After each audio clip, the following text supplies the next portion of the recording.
करेंगे sir coordinate geometry start करेंगे हम। हमने लिया है कोऑर्डिनेट एक्सिस ले लिया, यहाँ तक किसी कोई दिक्कत। और इसमें एक लाइन लेंगे, एक लाइन ले लिया हमने, इसका नाम है ए बी। ठीक है, किसी दिक्कत? मैंने इसमें एक कोई पॉइंट ले लिया, एक पॉइंट मैंने पी ले लिया।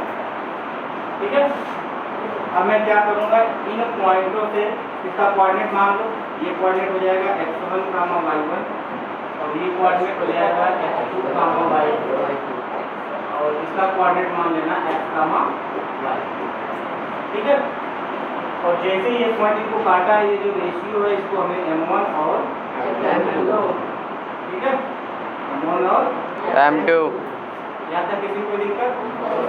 सिंपल सा है। तो ये लाइन है, लाइन के बीच में नहीं, हमने कहीं पे भी ले लिया। ये पॉइंट तुम यहाँ भी ले सकते हो, यहाँ भी ले सकते हो, कहीं भी ले सकते हो, तुम्हारी मर्जी।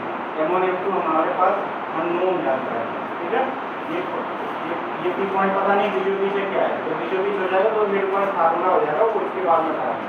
ठीक है, अब उसके बाद मैंने p का कोऑर्डिनेट x, y ले लिया, बाकी इसका x1 x2 जैसे पिछले भी चलता था डिस्टेंस फार्मूला में, वैसे यहाँ भी चलेगा। अब मैं क्या करूँगा, इस x एक्सिस पे मैं क्या करूँगा, सभी पॉइंटों से नॉर्मल गिराऊंगा। नॉर्मल बोले तो परपेंडिकुलर लाइन। ठीक है, नॉर्मल का मतलब क्या होता है, परपेंडिकुलर लाइन 90 डिग्री बनाओ। इसी तरीके से स्टार्टर गिराओ, फिर पॉइंट गिराओ, नॉर्मल।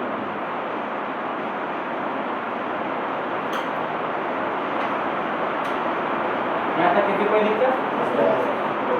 इसके बाद हम क्या करेंगे, इस x एक्सिस के पैरेलल हम लाइन खींचेंगे, ऐसे खींचेंगे। उसी तरीके से यहाँ एक पॉइंट है, इसके पैरेलल हम लाइन खींचेंगे। ठीक है, तो इस तरीके से तुम्हारा दो टाइप का क्या बन गया, ट्रायंगल बन गया। बना ना ट्रायंगल, एक ट्रायंगल ये बन गया और एक ट्रायंगल ये बन गया। ठीक है, ये ट्रायंगल छोटा बड़ा भी हो सकता है, अगर एक पॉइंट इधर हो गया ना, ये छोटा बड़ा भी बन सकता है। ठीक है, तो उसमें घबराने वाली बात नहीं है। मैंने ट्रायंगल ले लिया, यहाँ पे आ गया, ऐसे लग रहा दोनों बराबर नहीं है। ठीक है, अब इनका मान रखो, A B C D E F G H H I। ठीक है, सबका नाम दे दिया, अपनी मन से कुछ भी दे देना, है ना, जो भी मन करेगा वो दे सकते। अब उसके बाद हम क्या करेंगे, जिन ये जो मैंने साइड में जेब किया, इन दोनों ट्रायंगल की हम बात करेंगे। अब हम क्या करेंगे, इन ट्रायंगल PBC या PCB एंड ट्रायंगल DHA।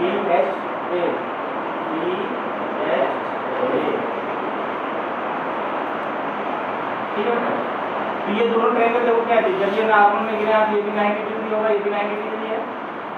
तो जब दो राइट एंगल ट्रायंगल, यानी ये भी 90 डिग्री है और ये भी क्या हो जाएगा 90। तो जब दो राइट एंगल ट्रायंगल है, तो दोनों ट्रायंगल आपस में क्या होंगे, सिमिलर होंगे। कॉन्ग्रुएंट। तो वो प्रॉपर्टी दो होती है, कॉन्ग्रुएंट प्रॉपर्टी होती है और एक सिमिलर प्रॉपर्टी होती है। सिमिलर का मतलब होता है एक जैसा दिखने वाला, और कॉन्ग्रुएंट का मतलब होता है दिखने वाला भी एक जैसा हो और बराबर भी हो, साइज और आकार सब कुछ बराबर हो। ठीक है, सकल सूरत ए टू जेड, उसको बोलते हैं फोटोकॉपी, बिल्कुल एक जैसा, है ना। लेकिन सिमिलर क्या होता है बेटा, सिमिलर मतलब साइज में छोटा बड़ा रहेगा, लेकिन नाम दोनों का एक ही होना है, एक बड़ा ताजमहल और एक छोटा ताजमहल। तो बड़ा ताजमहल और छोटा ताजमहल एक दूसरे क्या है, सिमिलर है, सिमिलर है, दोनों एक जैसा दिखने में सिमिलर लगेगा, लेकिन दोनों एक दूसरे कॉन्ग्रुएंट नहीं है। अब देखो क्या कहेंगे, देयरफॉर ये दोनों ट्रायंगल आपस में क्या है, PCB सिमिलर का सिंबल यही होता है, ट्रायंगल PHA। तो जब जैसे ही दो ट्रायंगल आपस में सिमिलर होते हैं, तो सिमिलर की दो प्रॉपर्टी होती है बेटा। एक प्रॉपर्टी ये होती है कि every each angle are equal, दोनों ट्रायंगल के प्रत्येक एंगल आपस में क्या होंगे, बराबर होंगे। और दूसरा होता है कि उन दोनों ट्रायंगल के रेशियो आपस में बराबर होता है। इन दोनों ट्रायंगल की साइड का जो रेशियो है आपस में क्या होता है, बराबर। तो हम क्या करेंगे, हम उसकी सेकंड प्रॉपर्टी ले लेंगे। अब देखो ये वाला एंगल इसके बराबर होगा, तुम जानते हो कि कोई भी दो पैरेलल लाइन और ट्रांसवर्सल लाइन काटती है तो ये करस्पॉन्डिंग एंगल बराबर है, ये 90 डिग्री है, ये भी उसी एंगल से बराबर होगा, तो एवरी एंगल इक्वल है। तो हम दूसरी प्रॉपर्टी सी ले लेंगे, इसके रेशियो आपस में क्या हो जाएंगे, इक्वल हो जाएंगे। तो इसके रेशियो जरा ले लो बेटा, तो क्या करेंगे हम इसका रेशियो लेने के लिए, इसका देखो इसका बेस होगा, इसका बेस बटे इसका बेस बराबर इसका परपेंडिकुलर अपॉन इसका परपेंडिकुलर, ये नियम लेंगे। जिसका जो उठाएंगे ऊपर उसी का सब ऊपर रहेगा। इसका एच ले लेना बेटा, ए एच बटे उसका क्या हो जाएगा पी सी, ए एच मैंने लिया तो क्या हो जाएगा पी सी बराबर इसका परपेंडिकुलर क्या है पी एच है, उसका क्या है पी सी है, और इसका डायगोनल क्या करना है, इसका डायगोनल है ए पी, इसका डायगोनल क्या है बी पी। यहाँ तक किसी को कोई दिक्कत? ये सिमिलर ट्रायंगल की प्रॉपर्टी होती है कि जब दो ट्रायंगल आपस में सिमिलर है तो उनके साइड का रेशियो आपस में बराबर होता है। मैंने बराबर करके कर दिया। अब थोड़ी सी मजदूरी करो। मजदूरी क्या करो बेटा, अब देखो ये कोऑर्डिनेट x1 है, तो यानी यहाँ की डिस्टेंस क्या हो जाएगी, यहाँ से यहाँ तक का x1, और ये वाली डिस्टेंस क्या हो जाएगी बेटा, ये वाली y1। किसी को दिक्कत? No sir. और ये मेरा x है, तो यहाँ से यहाँ तक की डिस्टेंस कितना हो जाएगा, x हो जाएगा, और यहाँ से यहाँ तक की डिस्टेंस क्या हो जाएगी, y हो जाएगा ना। तो यहाँ से ये डिस्टेंस y हो जाएगा, या मैं इसको यहाँ पर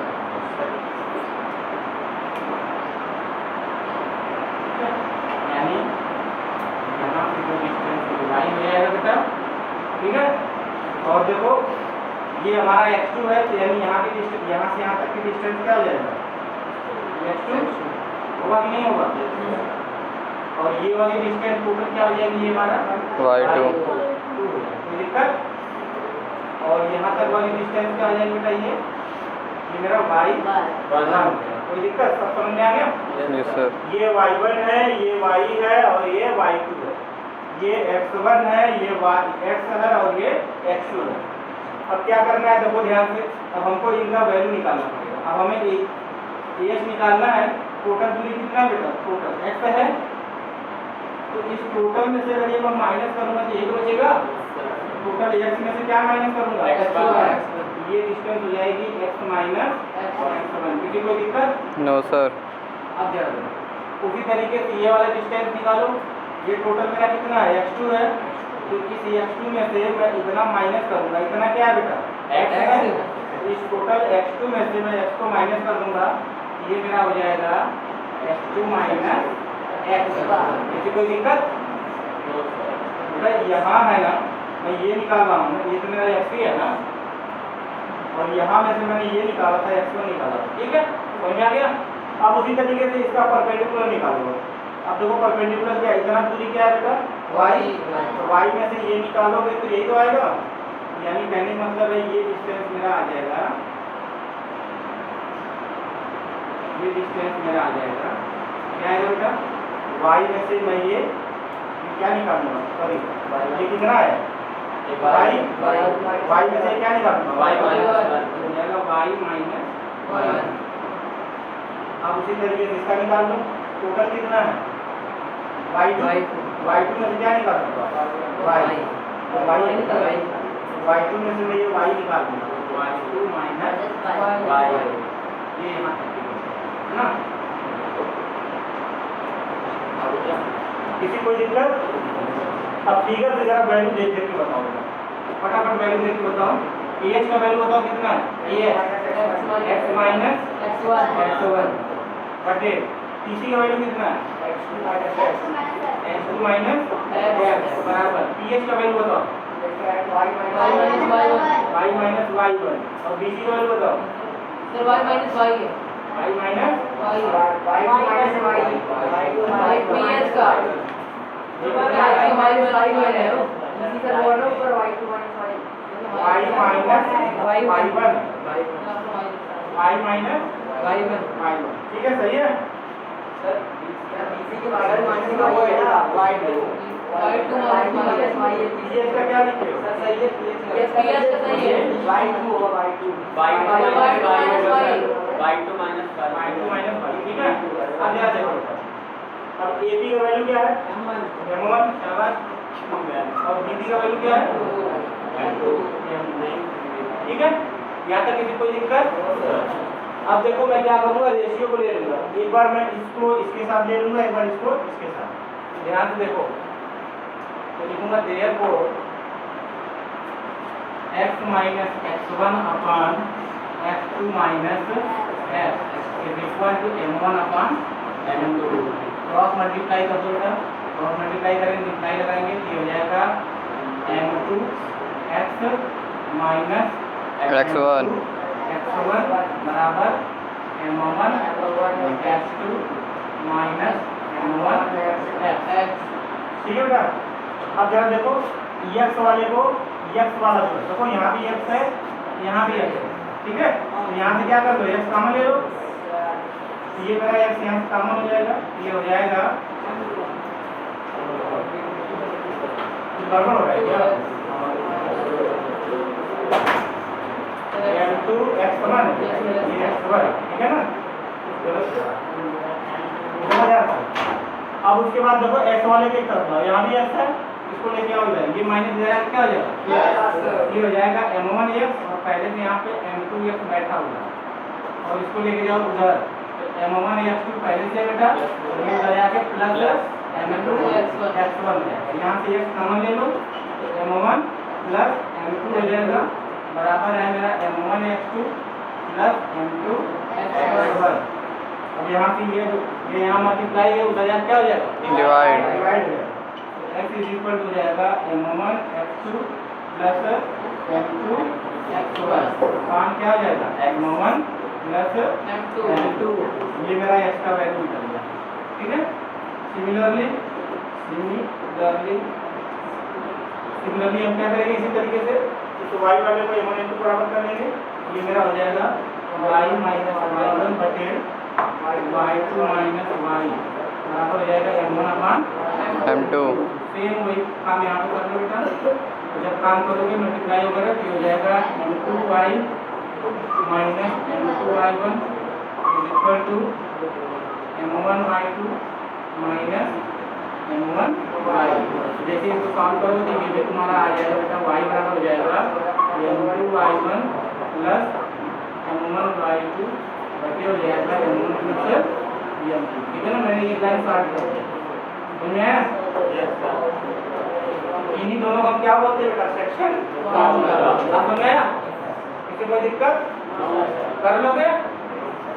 लो असली मेहनत क्या है, बस इसी में यहाँ से यहाँ ये बस बताना है, वैल्यू करोगे कितने लाइन में, 2 3 4 5 6 लाइन। यहाँ पे मैंने एक लाइन स्टार्ट किया है, इधर लाके कॉमन लेना है ना, कर लेना, ठीक है। कोई दिक्कत नोट करो।